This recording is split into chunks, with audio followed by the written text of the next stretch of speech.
Olá, internautas, ouvintes. Estamos aqui no podcast do projeto Universidades Inovadoras. Este ano, na segunda edição, estamos gravando no estúdio da revista Ensino Superior, no 27º FENES.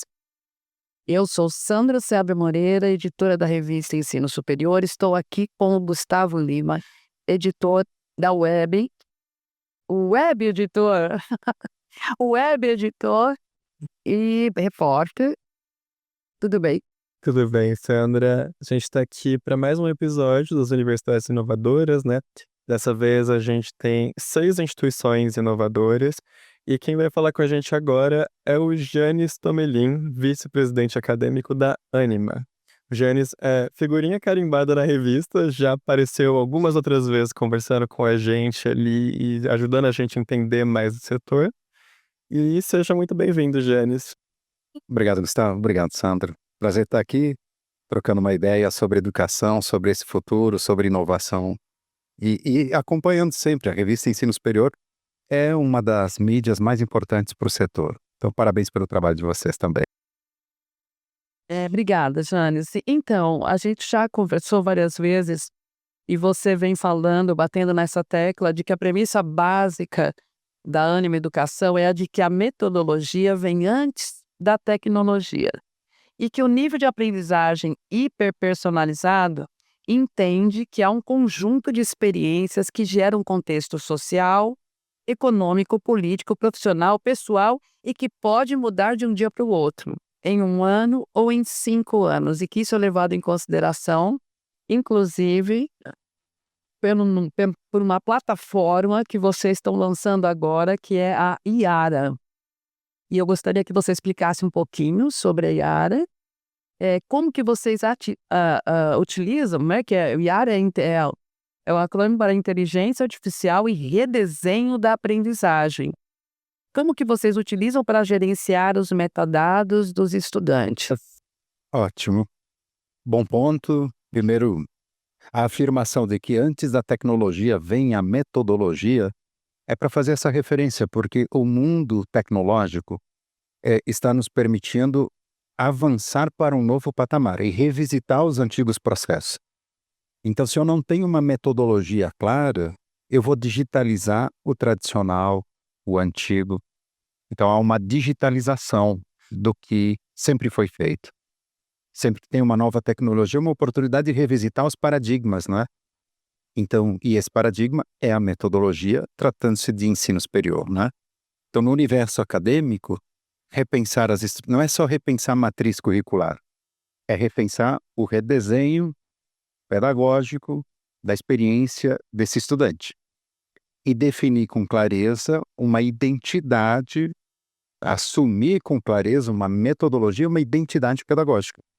Essa é uma engenharia tão importante quanto a engenharia dos dados, porque os dados vão te contar a história a partir da pergunta que você fizer. Tanto é que toda a inteligência artificial que se tem hoje se resgatou muito a importância da pergunta, né?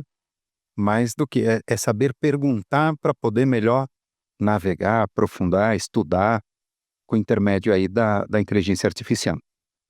Então, a pergunta é devolver a capacidade do estudante de investigar o mundo. Só que para isso eu preciso de repertório. Tem mais uma casa antes, né?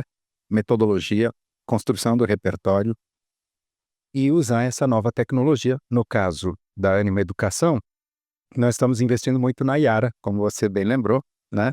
Inteligência artificial de ressignificação da aprendizagem, colocando como foco, então, o processo a partir do aluno, porque você já ouviu falar muito em colocar o aluno ao centro. Significa o quê? É colocar a aprendizagem ao centro, e não o ensino no centro, né? Então, se é aprendizagem, a Iara, ela é uma condutora da jornada e da experiência do estudante, em parceria com o professor, abastecendo o professor com descritivos, diagnósticos prescritivos, mas importante aqui, ela auxilia o professor e o professor com ele, com esta inteligência, vai estar mais resguardado, preparado e vai conseguir desenvolver a hiperpersonalização. o que humanamente seria impossível fazer 1 a 1, né, só pelo contato de sala de aula, por exemplo. Sim, E isso é possível por meio desta plataforma. Você pode explicar um pouquinho mais, por favor? bom, por ser uma inteligência artificial, a Yara, ela primeiro aparece na interface mais comum, que é um chat de conversação a partir dos conteúdos da experiência que o estudante está tendo, para tirar dúvidas, para aprender, para testar seus conhecimentos, para pedir um infográfico, um resumo, então, é o padrão. Só que mais do que isso, a própria Yara, o nome já é do Tupi-Guarani, né, que é Mãe das Águas. E que, portanto, ela vem com viés. A gente construiu e endereçou ela, já que né, uma das críticas às IAs é que elas têm um viés. Sim. Ou então é possível construir um viés do bem. E nesse caso, a Yara aparece como uma protetora da natureza, protetora das águas, protetora da vida. Essa identidade antropológica da brasilidade que esse nome ajuda a ter. E isso significa que sempre que possível ela é abastecida com uma orientação. Em qualquer processo de interlocução, construção do conhecimento com o estudante, entendo a oportunidade de fazer link, relação com como dar condições a esse planeta de sustentabilidade, como pensar as questões ecológicas, ela vai puxar esse caminho, vai dar exemplos, vai referenciar, vai fazer perguntas, vai estimular projetos, né? Então, ela vem com essa personalidade.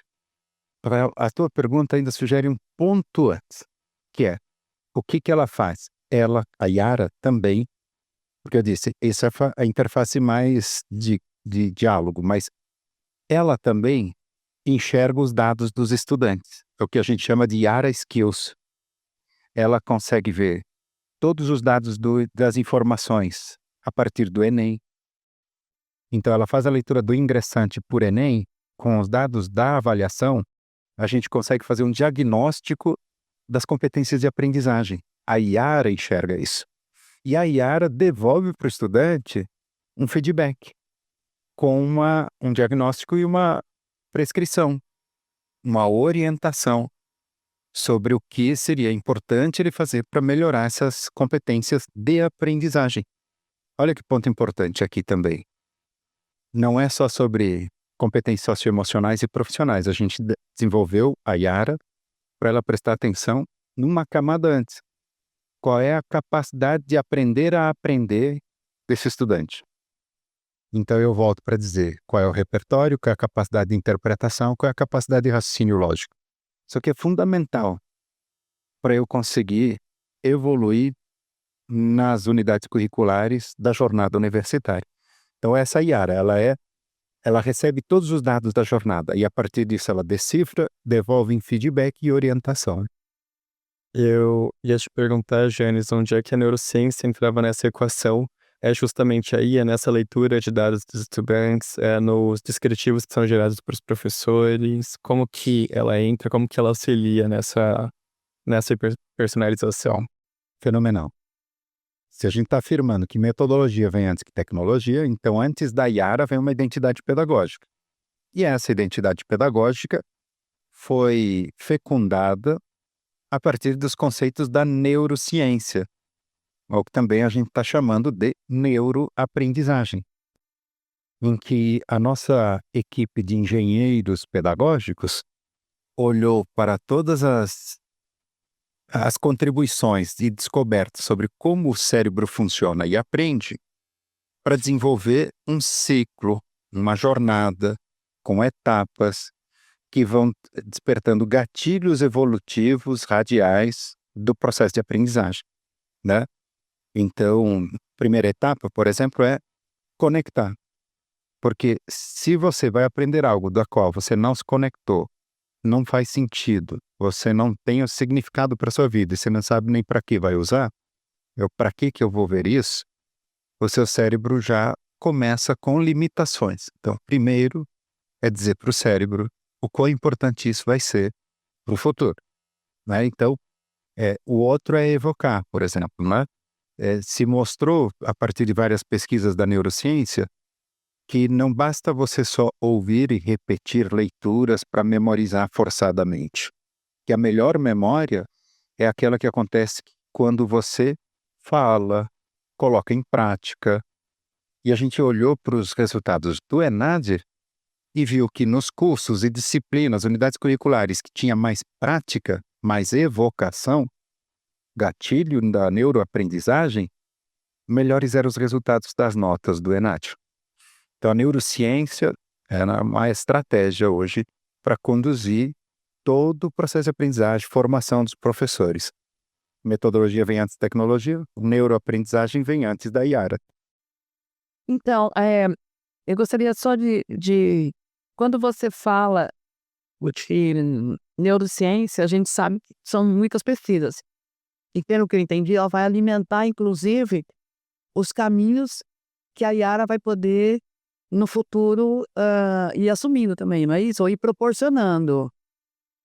Eu lembro que você me disse que tem um grupo, vocês então têm um grupo que estudam constantemente a questão da neurociência. Acho que seria legal você contar sobre isso, porque é importante esse estudo, inclusive para a relevância da plataforma, é isso? Sim.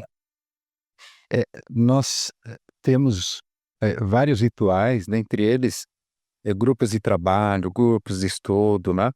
Em que nos reunimos, por exemplo, toda sexta-feira para discutir inteligência artificial, com pessoas que estão espalhadas por todo o Brasil, que têm grande saber sobre essa área, domínio, e a gente discute as oportunidades que aparecem. Como também a gente estimulou todas as diretorias da área acadêmica a discutir e se apropriar. Então, antes de ter uma definição de uma taxonomia de neuroaprendizagem definida, a gente tinha 5 versões de grupos diferentes. E aí a gente volta, discute, aprofunda, valida com a nossa equipe de cientistas do mestrado e doutorado de neurociência. Validado, a gente consolida a peça, né? Então, para falar um pouco dessa colaboração coletiva. Então, uma assinatura de grupo mesmo, né? De companhia. Não é uma autoridade proclamando uma verdade. É um coletivo que entende, aprofunda, acredita, defende, fundamenta junto. Né? Perfeito.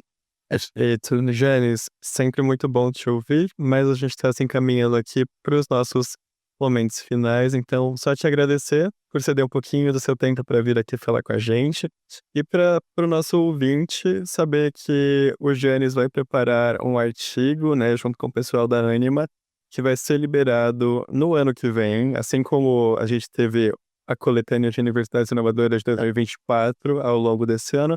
2026 traz a coletânea de 2025 com mais detalhes sobre a Yara, sobre a neuroaprendizagem nesse processo todo. E é isso da nossa parte aqui, só agradecer mesmo por essa oportunidade.